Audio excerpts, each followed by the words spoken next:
convidar vocês, né? É uma grande responsabilidade estar pregando na igreja de um pastor escritor. É uma responsabilidade, aumenta a responsabilidade, aumenta muito a responsabilidade, né? E eu queria convidar vocês para abrir as suas Bíblias no Evangelho de Lucas, capítulo 15.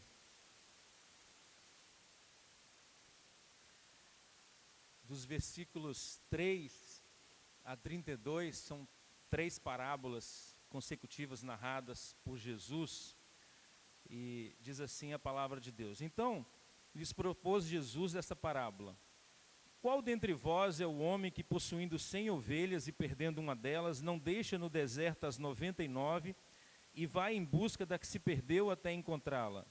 Achando-a, põe-na sobre os ombros, cheio de júbilo, e indo para casa reúne os amigos e vizinhos, dizendo-lhes: alegrai-vos comigo, porque já achei a minha ovelha perdida.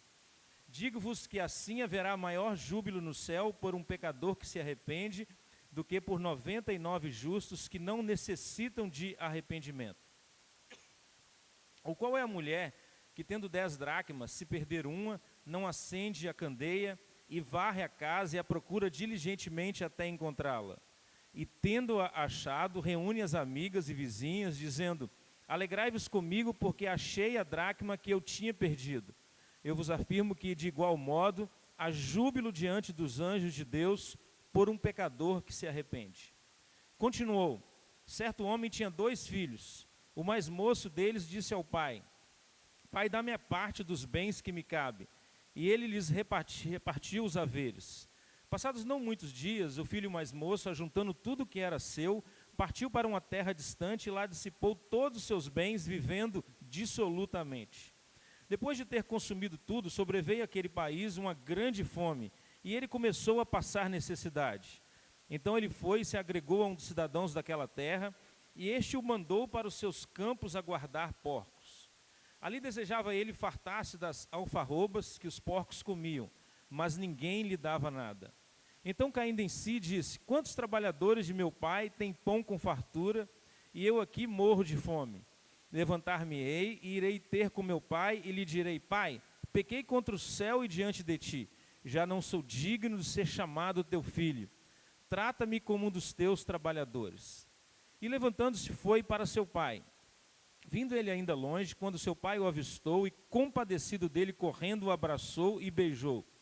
E o filho lhe disse: pai, pequei contra o céu e diante de ti, já não sou digno de ser chamado teu filho.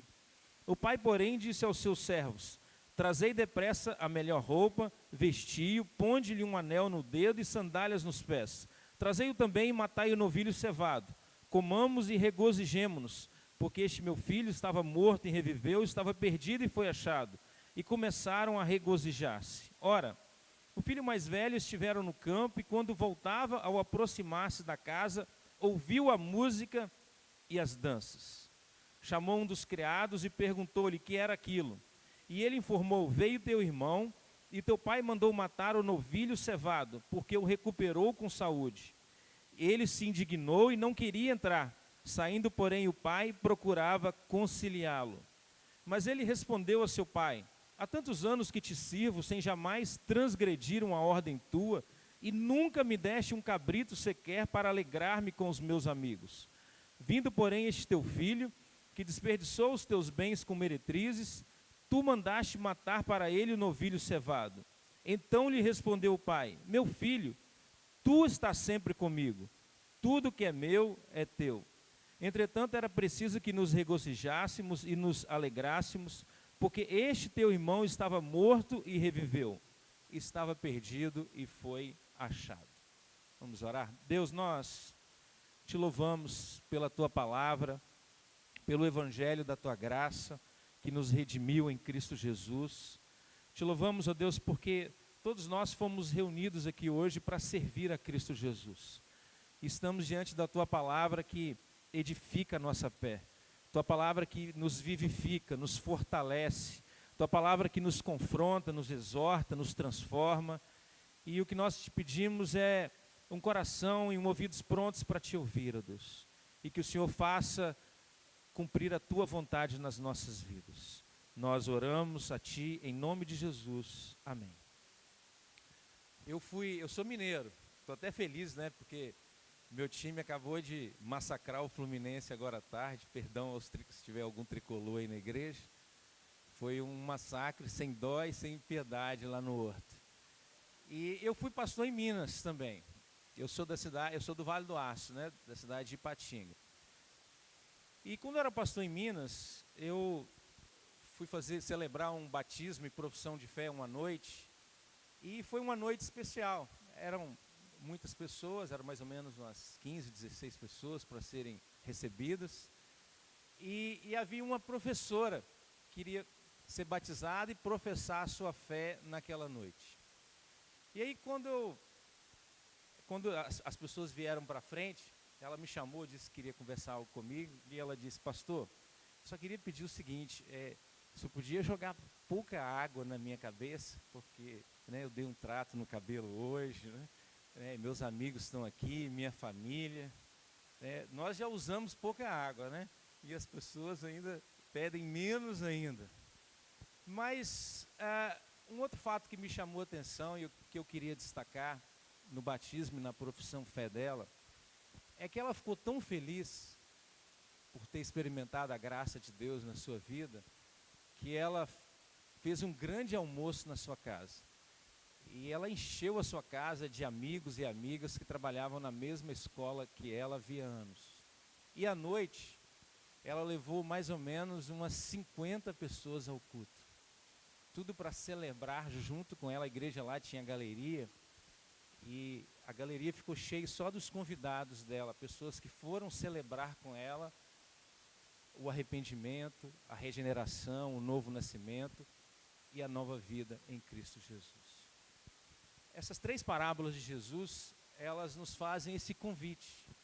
Nós somos convidados a celebrar a graça de Deus. A festa e a celebração são itens presentes nas 3 parábolas. Mudam-se o cenário, né, muda-se os personagens, mas celebração e festa continuam presentes nas 3 parábolas contadas por Jesus. A dona de casa que festeja a recuperação de um dracma perdido, que era uma moeda da época. O homem do campo, que festeja a recuperação da ovelha perdida, e o pai que celebra o retorno e a restauração do filho que havia se perdido. Então, os personagens são diferentes, mas a celebração, a festa e a convite, para que todos possam se alegrar juntos nas 3 parábolas. Há algumas expressões que demonstram e evidenciam isso, que Jesus está ensinando ali os fariseus que contestavam, nós não lemos os primeiros versículos do capítulo 15, o fato de Jesus acolher pecadores, andar com eles. Então Jesus está ali ensinando sobre a graça de Deus a essas pessoas, e o filho mais velho da 3ª parábola vai representar essas pessoas que têm dificuldade em compreender essa graça de Deus. Mas há termos, né, que vai mostrar, que vão revelar a necessidade de celebrarmos essa graça de Deus. A palavra júbilo, o que é júbilo? Júbilo é uma alegria externada de forma efusiva. Quando nós externamos a nossa alegria, quando algo acontece, e esse algo é muito impactante, e nós não retemos a nossa alegria, mas nós a externamos de forma intensa e visível. Então a palavra júbilo é repetida na 1ª e na 2ª parábola. A expressão alegrai-vos comigo também aparece na 1ª e na 2ª parábola. E na 3ª parábola, alguns termos diferentes são usados, mas todos eles nos convidando e nos chamando para celebrar a graça de Deus. Os termos que aparecem na 3ª parábola são regozijemo-nos, regozijar-se, música, danças, regozijássemos, alegrássemos. Todos esses termos que nos fazem esse mesmo convite, para que nós possamos celebrar a graça de Deus. Quando o pastor Romulo me convidou e falou que o tema era tempo de celebração, aí eu fiquei pensando assim, o que eu posso falar sobre celebração? Num tempo em que às vezes a gente passa por apertos, dificuldades, mas quando nós voltamos os olhos para o Evangelho, e para o que Deus está fazendo, para o que Deus já fez na nossa vida e continua a fazer, nós temos sim motivos para celebrar a graça de Deus. Na primeira e segunda parábola, o convite é para celebrar o amor de Deus que toma a iniciativa da salvação. Há um comentarista bíblico, né, ele é teólogo, exegeta, Leon Morris, que no comentário dele, ele diz que, ele cita um estudioso judaico, que vai dizer que os rabinos ensinavam que Deus acolhia os pecadores arrependidos, mas que nenhum rabino ensinava que Deus buscava, que Deus ia atrás dos pecadores. Então ele diz que é uma novidade o que Jesus ensina, que Deus não apenas acolhe, mas Deus é ativo no processo de salvação. Deus é aquele que vai, com seu amor, atrás das pessoas, resgatá-las, buscá-las, transformá-las, né? Deus é o Deus que vai atrás do pecador onde ele estiver. Então Deus é extremamente ativo em todo o processo da salvação. Segundo Jesus, em sua graça, né, Deus não apenas acolhe, isso está demonstrado nas duas primeiras parábolas, né, na dona de casa, que vasculha toda a casa até encontrar o dracma perdido, e no homem lá do campo, que vai atrás da sua ovelha e não cessa a sua busca enquanto ele não a resgata. Então Jesus está mostrando que Deus é ativo no processo da graça. Deus toma a iniciativa da salvação. Agostinho diz que após a queda, né, e o pecado original que nos afetou a todos nós não perdemos o livre-arbítrio. Nós continuamos tendo liberdade. Ninguém vai afirmar que o homem não tem liberdade para tomar decisões responsáveis. Só que o problema, Agostinho continua, é que o nosso livre-arbítrio se torna cativo do pecado. E ao se tornar cativo do pecado, a salvação se torna algo no qual nós dependemos totalmente da graça de Deus. Precisamos que a graça de Deus vá até nós. Claro que às vezes, quando uma pessoa toma a decisão de ir à igreja, né, a convite de alguém, ou quando uma pessoa toma a decisão de assumir um compromisso com Cristo, superficialmente, aparentemente, parece que é uma decisão totalmente humana. Mas aí a gente se lembra da conversão de Lídia, a vendedora de púrpura. Diz que os apóstolos encontraram junto ao rio um lugar bom para a oração, e algumas mulheres afluíram, foram para aquele lugar. E entre elas havia ali uma empreendedora, Lídia. E diz que enquanto ela ouvia o evangelho, Deus lhe abriu o coração para que ela pudesse compreender as verdades que estavam sendo ensinadas. Então essa é a iniciativa da graça de Deus. É que Deus atua invisivelmente, poderosamente nos nossos corações. Que ninguém venha a Deus sem primeiro Deus ter ido a essa pessoa. É essa atuação, às vezes silenciosa, invisível, mas poderosa de Deus, que nos permite encontrar esse evangelho da graça. Se nós podemos responder ao evangelho da graça, é porque a graça atuou invisivelmente no meu coração e no seu coração. É porque Deus fez em nós o que Ele fez em Lídia. Ele abriu o nosso coração para que nós possamos compreender o evangelho e responder a esse evangelho com fé.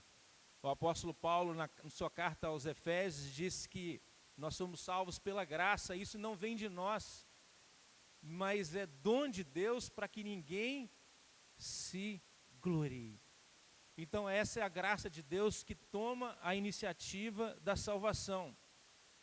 Quando eu era seminarista em BH, um dia fui junto com um colega visitar a congregação que ele trabalhava, e aí tinha um culto no lar, e nós comparecemos a esse culto no lar. E aí, durante o culto, o senhor da casa pediu a palavra e ele quis dar um testemunho. E aí ele compartilhou que a sua esposa foi membro da igreja bem antes dele. E ele disse que ele odiava a igreja e colocava inúmeros obstáculos tentando impedi-la de frequentar a igreja. Mas ele disse que numa noite, ele disse que ele acordou com uma frase segundo ele mesmo, na sua cabeça, que não saía. E ele ficou atordoado, incomodado com aquela frase que ele nunca tinha ouvido. E ele, mesmo sendo de madrugada, ele foi e acordou a sua esposa, porque ele estava muito assustado, ouvindo uma voz. E ele acordou a sua esposa e disse: olha, eu estou ouvindo uma frase aqui, já há um bom tempo, e aí eu te acordei porque eu estou muito assustado. Você conhece essa frase? E aí disse a frase para ele. E ela foi e disse para ele: olha, isso é um versículo bíblico. Eu vou pegar minha Bíblia, abrir e mostrar para você onde está escrito isso. Aí ela pegou a Bíblia e mostrou para ele. E naquela noite, aquele homem foi alcançado pela graça de Deus ali na sua casa e no seu lar. Então essa é a graça de Deus que toma a iniciativa e que nós precisamos celebrar todo dia. Deus é ativo no processo da salvação. Deus é atuante. Deus vai até nós. Deus busca o desgarrado, o perdido e aquele que precisa de regeneração e transformação. Mas em segundo lugar, essas parábolas nos convidam a celebrar a ação da graça de Deus na salvação de um único pecador. Nas 3 parábolas é narrado um dracma, uma ovelha e um filho. Um único pecador que se arrepende é motivo de grande celebração e festa. Quando eu era pastor auxiliar em Aracruz, não sei se o Robeli estava lá ainda nessa época, teve uma noite que a gente ia celebrar uma grande festa. O pastor Seni me convidou para que nós pudéssemos fazer a recepção de novos membros juntos na sede. Eu trabalhava em uma congregação, que hoje é a igreja organizada, Vila Nova, e aí tinha umas 16 pessoas de Vila Nova para serem recebidas, e tinha umas 54 pessoas da sede para serem recebidas. 70 pessoas. Hoje eu pastorei uma igreja que não tem 70 membros. E foi uma noite de intensa festa. 70 pessoas sendo recebidas numa única noite. Nós celebramos muito, eu fiquei até na expectativa que sermão que o pastor vai pregar essa noite, já que ele queria pregar, já que a igreja estava abarrotada de gente, porque todos levaram convidados, amigos, familiares, e foi uma noite muito especial. Foi uma das mais especiais que eu já participei na minha vida, impactantes. 70 pessoas sendo recebidas numa única noite. Mas e se fosse só uma pessoa sendo recebida numa única noite? É o que Jesus destaca aqui. É que a graça de Deus não leva em conta o número de pessoas. Principalmente na segunda parábola, Jesus vai dizer que: eu vos afirmo que de igual modo há júbilo diante dos anjos de Deus por um pecador que se arrepende. Os números nos empolgam, todos nós ficamos empolgados com números. E não há nada de errado em a gente ter ambição.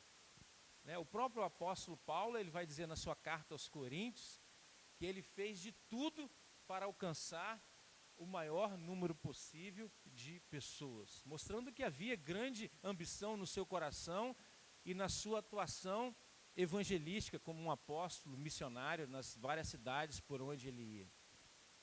Mas e se todos os nossos esforços, recursos investidos e trabalho redundar no alcance, na salvação de uma única pessoa? É aí que entra o fato de que o nosso valor é diferente do valor de Deus. Nós fazemos medidas diferentes das medidas de Deus. Para Deus, se todos os nossos esforços redundarem na conversão de uma única pessoa, Jesus vai dizer num outro texto que uma alma, uma vida, vale mais que o mundo inteiro. Se tudo que a gente investir no ano, todo o trabalho dedicado, todo o evangelismo que foi feito, as intercessões, as orações, redundarem na conversão de uma única pessoa, o que Jesus vai ensinar é que isso não é motivo de fracasso, insucesso. Mesmo que o avanço do reino de Deus seja pequeno, ele é um avanço e ele precisa ser celebrado. Não significa que a gente não almeje mais, não busque mais, mas significa que a lógica do reino de Deus é diferente da nossa lógica humana, quando nós nos empolgamos com os grandes números. É claro que a gente fica muito mais empolgado com uma recepção de 70 membros do que com uma recepção de um único membro. Isso é nosso, faz parte da nossa condição humana mensurar, medir, diferenciar as coisas, por valores, fazer valoração. Só que o que nós precisamos aprender com o reino de Deus é que um único pecador que se arrepende vale muito para Deus. Então nós precisamos celebrar a graça de Deus, mesmo que os nossos avanços encontrem obstáculos. E há momentos em que isso acontece, em que obstáculos surgem, mas mesmo que o número de conversões seja ínfimo, pequeno, para aquilo que nós planejávamos, almejávamos, desejávamos, é preciso haver celebração, é preciso haver júbilo, alegria, porque o reino de Deus avançou, o reino de Deus continua avançando. Então, mesmo uma única dracma, uma única ovelha, um único filho, são motivos de muita celebração e muita alegria, porque a graça de Deus atingiu o seu objetivo, que é alcançar alguém que precisava do evangelho da salvação. A terceira coisa que eu queria destacar aqui, que é motivo também para celebrarmos a graça de Deus aqui nessas parábolas, em terceiro e último lugar, é que nós somos convidados a celebrar o poder restaurador da graça de Deus. Há um exegeta e teólogo chamado Craig Evans, que ele tem um comentário bíblico que nem é editado mais, é um comentário antigo da editora Vida, em que ele destaca o fato de que nessa terceira e última e maior parábola contada por Jesus, Jesus vai pensar um personagem, que é o filho mais jovem, e descrevê-lo, como alguém que experimenta o maior grau possível de degradação humana. Porque Jesus tinha um público que o estava ouvindo. Jesus estava falando para um público judaico do primeiro século.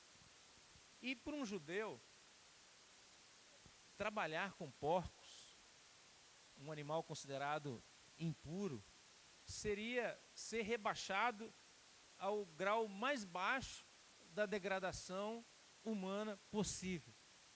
Então, há termos que são usados em relação a esse rapaz, viveu dissolutamente, viveu desregradamente, sem qualquer limite, dando vazão a todos os desejos do seu coração. O seu irmão, que é também um personagem criado por Jesus, vai dizer que ele gastou 1/3, que é isso que ele tinha direito, como filho mais novo, o outro tinha direito a 2/3, 1/3 que ele recebeu, ele vai dizer, olha, ele desperdiçou tudo com meretrizes, com garotas de programa, que é o que seu irmão vai dizer quando ele discute com o seu pai. Então, a gente observa aqui alguém que foi completamente destruído pelo pecado. Alguém que perdeu a sua dignidade por causa do pecado. E é isso que o pecado pode fazer com cada um de nós. Roubar de nós totalmente a dignidade, nos levar a um grau altíssimo de destruição humana. Mas o que Jesus destaca é que a graça é mais poderosa que o pecado ainda. Então, por maior que seja a degradação que nós possamos experimentar na nossa vida, a graça é mais poderosa para nos restaurar dessa degradação, para restaurar a nossa dignidade humana, para nos reconciliar com Deus, mas também restaurar a nossa dignidade humana. Eu fui a um congresso da CEPAL, muitos anos atrás, nem lembro mais em que época que foi.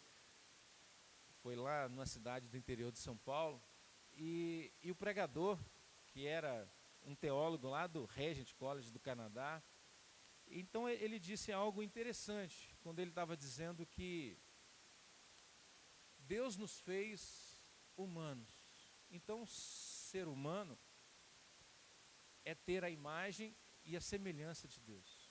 Faz parte da humanidade. Ele disse que o pecado tira de nós essa condição humana, né? O pecado nos rebaixa, o pecado nos destrói. Quando o nosso coração, né, atende ao chamado do pecado e se torna refém e escravo do pecado. E ele diz que a restauração que a graça de Deus faz, que o Evangelho faz, não é nos tornar seres angelicais, mas restaurar a condição humana que foi perdida com o pecado. Então, todos nós podemos, em algum momento da nossa vida, experimentar o que esse rapaz experimentou: a degradação humana por causa do pecado. Todos nós podemos ser derrotados nessa batalha contra o pecado. Mas a mensagem do Evangelho que nos traz esperança é que a graça de Deus é poderosa suficiente para nos resgatar da ruína na qual nós caímos. E essa é a minha esperança e a sua esperança. É que o Evangelho de Jesus é o Evangelho da graça. Lá em Governador Valadares, tem uma igreja presbiteriana lá, que é uma grande igreja presbiteriana. Não sei se alguém aqui conhece, chama Aprisco das Ovelhas, é o nome que deram à igreja. Essa igreja ela ficava numa região que era um curral, e eu tenho amigos que frequentaram lá o início, então eles contavam para a gente no seminário a história dessa igreja. E eles chegavam nesse curral, que foi emprestado, e eles limpavam o curral, e faziam uma reunião de oração, e depois começavam o culto, isso todos os domingos à tarde. Hoje a igreja deve ter mais de 300 membros, isso muitos anos depois.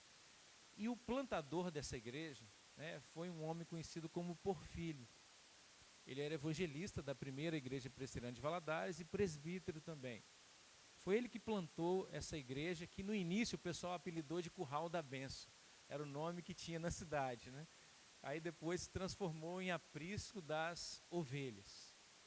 E o seu Porfírio tinha uma história de vida muito singular.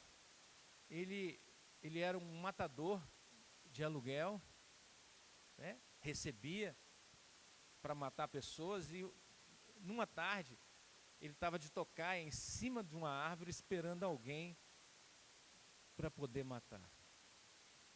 E aí, enquanto ele estava com a sua arma ali engatilhada, esperando a pessoa, uma folha caiu da árvore. E aí estava aquele silêncio, né, absoluto, e a folha caiu e chamou a atenção dele. E quando ele viu a folha cair, ele contava, meus amigos que o conheceram, diziam que ele contava, que ele lembrou que ele estava passando por um lugar e havia um pessoal fazendo um momento ali de evangelismo, e aí alguém disse para ele, parou e conversou com ele, diz: olha, que nenhuma folha cai sem que seja vontade permissiva de Deus. E aí ele disse que essa frase veio à cabeça dele quando ele viu aquela folha cair e ele estava esperando ali.